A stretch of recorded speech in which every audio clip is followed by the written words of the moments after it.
Mad Monk Urouge is probably the only supernova that for a very long time I genuinely had zero clue what Oda had planned for him. He's also the only supernova whose name I still have no idea how to correctly pronounce. But while I don't have an answer to how to correctly pronounce his name, I do have an answer for what his role might be. And coincidentally, it lines up with another mystery in the story of who the 10th Titanic Captain is for the Blackbeard pirates. So to break this theory down, we're gonna go through all the clues we've seen so far in Urouge's story, talk about how he fits in as the 10th Titanic Captain, and also what his future holds in the story. As always, if you guys like content like this, make sure you subscribe and join our King Pirates crew. If you have a good time watching this video, please drop a like for the YouTube algorithm. And also thank you to Surfshark for sponsoring this video, but more on that later. Alright, but to start things off, I kind of just want to break down my thought process in this because it's been kind of an interesting journey. You see, Urouge has always been a supernova that I've always been interested in because he feels like by far the most overlooked. There's nothing about him that really stands out too much. His design is pretty simple, like a big macho man. Power-wise, his devil fruit is interesting,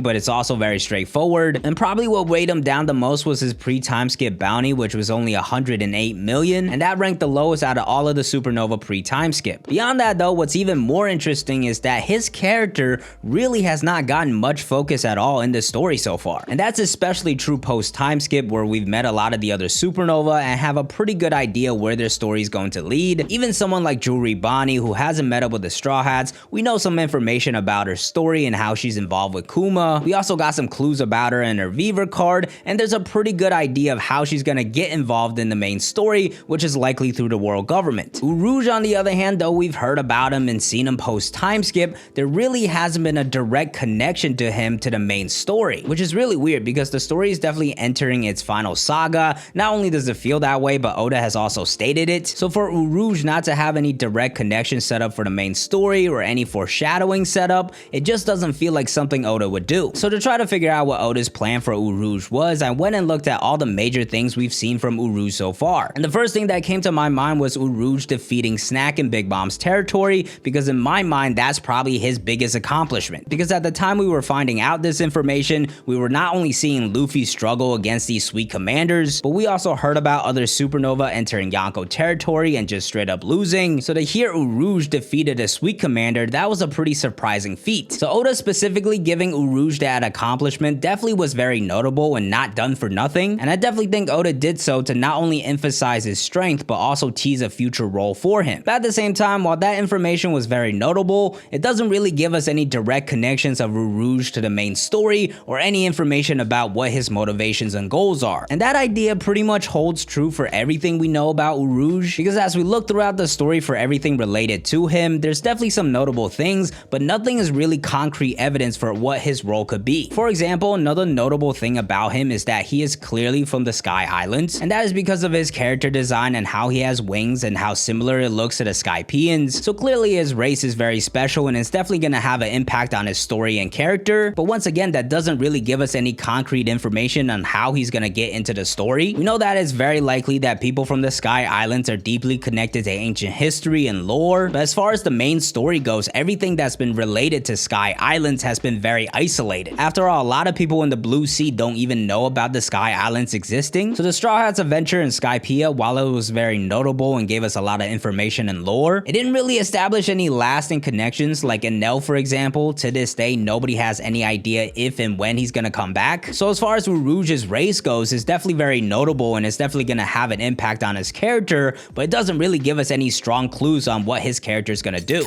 Before we get to the next point, I want to first let you guys know about Surfshark VPN, because similar to Urouge, with Surfshark VPN you can also fly under the radar. With Surfshark VPN you can browse the internet safely by encrypting the information from your device to the internet. Essentially, Surfshark changes your IP address with a new one which replaces your location, and the best part is you can choose wherever you want to go. This comes in very handy when you're streaming movies, TV shows, or anime. Like by switching to a US location with Surfshark, you can get access to Crunchyroll's largest anime library. You can do the same with other streaming apps such as Netflix to get access to all the exclusives you're looking for. On top of that, Surfshark has 3,200 plus servers in 65 countries, so there's plenty of choices to choose from. Plus, Surfshark has you covered across multiple devices, as you can use it as a desktop app, mobile app, or even a browser extension. And the best part is Surfshark is currently offering an incredible 83% off plus 3 free months if you use my promo code I'mDKing. Plus, there's a 30-day money-back guarantee, so there's no risk in trying it out. So please help support the channel by downloading Surfshark with the link in the description. description, and be sure to use my promo code I'mDKing to get that amazing deal. And now back to the video. And then finally, the last bit of notable information with Urouge is when he was next to Kaido when Kaido jumped down the Sky Island. And I remember when I first watched that in the anime, I thought it was just a pure coincidence that it happened, but now that I'm actually thinking about it, it's probably very unlikely that it was a crazy coincidence. So I think most likely Urouge was not there by accident and he was there for a reason. But once again, this is still not really a concrete clue to anything. At the end of the day, all we know and saw was that he was in the right place at the right time. So overall, with Urouge, the most important things about his story don't really give us any concrete clues or tell us anything about him. So you might be wondering why I'm connecting him to Blackbeard as the 10th Titanic Captain, when in fact we haven't seen him interact with Blackbeard at all. And that is because upon doing a deep dive, there's one small detail about Urouge that could connect this all together and explain everything. And that detail was one single line of dialogue after the Marineford War, where Urouge specifically says the key figure here is Blackbeard. He's gonna be the eye of the storm for some time to come. Now you might be saying like, okay, that's just a one-off line. I'm sure it doesn't mean that much, and other supernova probably reacted in the same way. But as a matter of fact, the only other person to mention Blackbeard in their reaction was actually Use's kid, and he ended up name dropping every other Yonko as well, so that seemed like it was more so teasing Blackbeard becoming a Yonko. Urouge, on the other hand, his line of dialogue directly points to Blackbeard and only Blackbeard. And while Oda is definitely partially using that line of dialogue to foreshadow Blackbeard's ascension, there could be multiple purposes for that dialogue, as it could also foreshadow Urouge's individual interests. Now before I get any further, I will say that I'm definitely not 100% confident in this theory. I do recognize the possibility that that line of dialogue is just a one-off line of dialogue that doesn't mean much. But at the same time, I do think it has a very likely chance to actually be meaningful, because we don't really have much else in Urouge's story that foreshadows his motivations. And if we take this line of dialogue as Urouge being interested in Blackbeard and thus joining his crew post time skip, it actually adds some potential explanations for the other things we've seen from Urouge so far. For example, we have Urouge getting involved with Big Mom and Kaido, which before seemed like him attacking Big Mom for no reason and just being in the right place at the right time. Now, as Blackbeard's crew member, he could have other missions to carry out. As far as Big Mom goes, we know that she has a road poneglyph, so he could have been going after that. Either he could have been given the mission to straight up try to steal it, or just to act as a distraction for someone like Lafitte or Katarina Devon to sneak in and steal a print of it. And this is an idea I actually really love, because it does feel like Luffy is just way ahead of everybody in terms of road poneglyphs. And because we expect Blackbeard to be one of the final villains and Luffy's greatest challenge to become Pirate King, it'd be kind of weird if he had no road poneglyphs at all, so this could be one way he got his hands on one. But even if that's not true, maybe Urouge was just sent to Big Mom's territory to gather information, and that could have been the exact same reason why he was coincidentally next to Kaido when he jumped from the Sky Islands. Because you do have to remember, Kaido jumped from the Sky Islands to get to Eustace, Kid, Killer, and Hawkins. So that moment wasn't a coincidence by Kaido either. He had information from Apu, who had betrayed the Alliance. So maybe the reason Urouge was there in that moment was to gather information of what was gonna happen and report it back to Blackbeard. And that to me makes a lot of sense, because as we've seen so far with Blackbeard, he makes very meticulous plans and he needs knowledge to do so. And he's also literally showed off how much information that he has during the intermission, where he was pretty much reporting everything that was going on from the Reverie to the Wano War like he was Big News Morgan. So we know that Blackbeard keeps up to date with everything and has all of this information, and in order to do that, he's gonna need people to gather information. And while he does have people like Katarina Devon, Lafitte, and Shiryu, Urouge could possibly be doing that for him as well. Beyond that though, I also think Urouge's race could tie in here as well, and this is where we're gonna get into some manga spoilers. If you're not yet caught up, jump to the next section. But as far as Urouge's race goes, with him being from the Sky Islands and probably knowing a lot of information and history, I think there's a good chance that he might see Blackbeard as Joy Boy, because as we've been finding out more information in Wano, we've seen that other people also know about this destiny of Joy Boy as someone to come and change the world. And with Urouge being from the Sky Islands, which I think gives him a high possibility of knowing more information and lore, I think it's possible he also knows about the destiny of Joy Boy, and maybe that's why he traveled down to sea and became a pirate looking for the person to fulfill the role of Joy Boy. And maybe after the events of the Marineford War, Urouge believed that Blackbeard was Joy Boy. In a way here, it'd be similar to how King kind of views Kaido as his Joy Boy. Even though Kaido has directly denied it, King sees Kaido as his savior and the one to change the world. So perhaps Urouge, as he said in that line of dialogue, thinks that Blackbeard is the key figure and he's the Joy Boy that's gonna be in the eye of the storm. Which once again, that second part also kind of lines up with the Joy Boy destiny of how Joy Boy is gonna bring forth this great war. War. So tying all of this together, I think it's very possible that Urouge's motivation was finding his Joy Boy, and after the Marineford War, he decided that was Blackbeard and ended up joining him as the 10th Titanic Captain. And honestly, things just line up more when you think about how Urouge fits in as a Titanic Captain, because another thing that was kind of interesting is how we found out about this mysterious 10th Titanic Captain, because it never really was directly mentioned and just kind of quickly brushed over. So in a similar way to Urouge, it's only been lightly focused on and foreshadowed, so it almost seems kind of fitting that the two of them go together. As far as counters to this theory,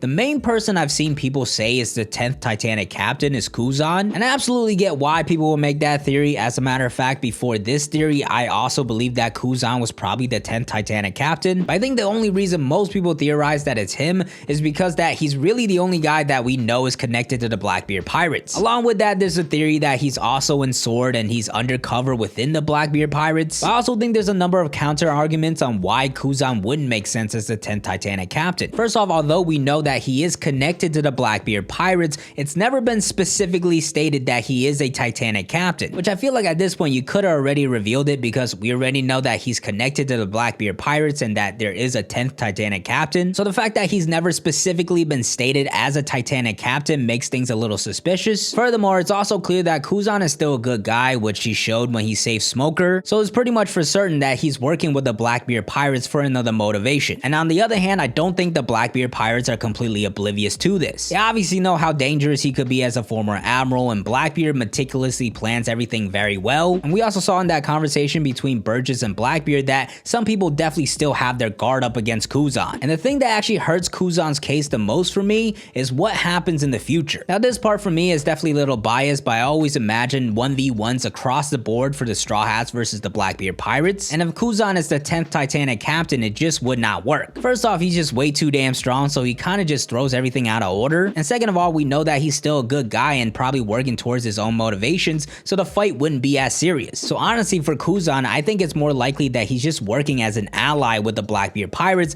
as opposed to actually being a Titanic Captain. The thing is, besides Kuzan, there are really no other good candidates for the 10th Titanic Captain. So that's exactly why Urouge fitting in as the 10th Captain makes even more sense to me. On top of that, there's also potential foreshadowing of Urouge joining the Blackbeard pirates from Blackbeard, because the first time we met Blackbeard in the story was that iconic moment back in Jaya. And in that iconic moment, Luffy and Zoro had just gotten beat up and laughed at for believing Sky Islands exist, yet Blackbeard was the only one to believe in Luffy and tell him that Sky Islands do exist. Which first off shows that he knows about the Sky Islands and potentially more information about them, but also would serve as a great foreshadowing for him getting a Sky Island member on his crew. Beyond that, I think another thing that could kind of fit in as evidence is how much we've seen Supernova be taken in by Yonko crews. We've seen that with Capone and Big Mom, and also Hawkins, Apu, and X-Drake with Kaido. Shanks, I imagine, probably didn't take anybody in, but it would also make sense for Blackbeard to take in a Supernova as well, and that could be Urouge. And lastly, I think Urouge joining the Blackbeard pirates would benefit Blackbeard as well. Not only is he a Supernova and strong, and his strength has been emphasized by Oda, but also him being from the Sky Islands, he could have some valuable information for Blackbeard. And honestly, the more I think about it, the more it makes sense that these two mysteries with very little concrete clues fit each other perfectly. Because on top of everything, it answers the question that made me do this deep dive on Urouge in the first place, which is what exactly is his role gonna be and how is he gonna enter the main storyline? Well, if he is a Titanic Captain of the Blackbeard pirates, he will obviously be there when the Straw Hats fight the Blackbeard pirates, and I think matchup wise he would actually be very fitting, unlike Kuzan. One thing I've been saying for a while and wanted to see is some of the mid-tier Straw Hats fight Supernovas, which I know that idea might seem kind of crazy because Zoro and Luffy are also Supernova, but things have clearly changed post time skip. Many of the Supernova have separated themselves, and from what we've seen from the Straw Hats in the manga, I think it makes sense for some of them to be able to take on Supernova. Frankie, Robin, and Jinbei, for example, just washed the Toby Roppo members, and although it happened very quickly, these Toby Roppo members have been some of the strongest people the Straw Hats have fought. They all have pretty high bounties, and it's important to remember that X-Drake, a Supernova, was also a Toby Roppo. So technically, we've already seen some of the mid-tier Straw Hats fight Supernova level people. So with Urouge being a Straw Hat matchup, I think it makes perfect sense. For example, Frankie versus Urouge could be a really fun fight, especially with the way Urouge's power works and how he can deliver the same amount of damage back. Essentially, it would be a battle of endurance, which Frankie already did once against Senor Pink, and that was amazing. If maybe you think Urouge is too much for like Frankie, Robin, and Brooke, Jinbei could be a good option. Both of them are big body physical guys with their combat styles, so these two back and forth would really show Jinbei's strength and power, and I'm sure he would have to use his knowledge a little bit to really figure out how to defeat Urouge. So I think in terms of Urouge being a Straw Hat matchup, he fits in perfectly, and I'm kind of looking forward to it. And overall, this is really the only clear way I can see him getting into the story. A lot of people when it comes to Urouge have brought up him maybe showing up to Elbaf, but there's really been nothing in the story so far that connects him to Elbaf, giving him a reason to go there. But instead, if he was connected to Blackbeard and the Blackbeard Pirates, he has a direct path to get into the story whenever they do. As always, thank you guys for watching this video, and once again, thank you to Surfshark for sponsoring this video. Make sure to go download it with the link in the description using my promo code I'mDKing. And in my hand, I have a bounty poster of either Crocodile, Buggy, or Mihawk. If you guess it wrong, you have to like, subscribe, and watch the next video. And the answer is the world's strongest swordsman.